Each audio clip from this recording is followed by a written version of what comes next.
This week's Torah portion contains the famous struggle between our father Jacob and the angel. The Torah tells us that they fought together all night until dawn, when Jacob emerged victorious.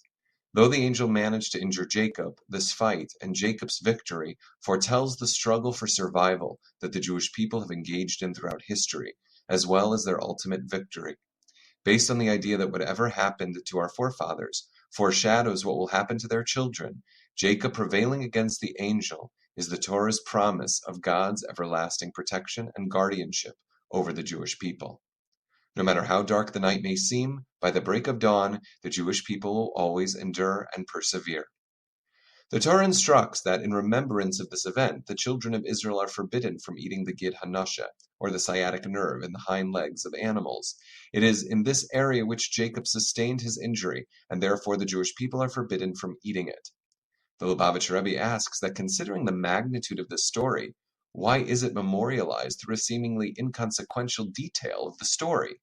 Should not such a seminal event with relevance for the entirety of Jewish history be memorialized by something more central to the event itself? In relation to the significance of this story, the command not to eat from the hanashe appears almost trivial. The Rebbe answers that the Torah is actually teaching us something fundamental about the nature of God's protection and providence.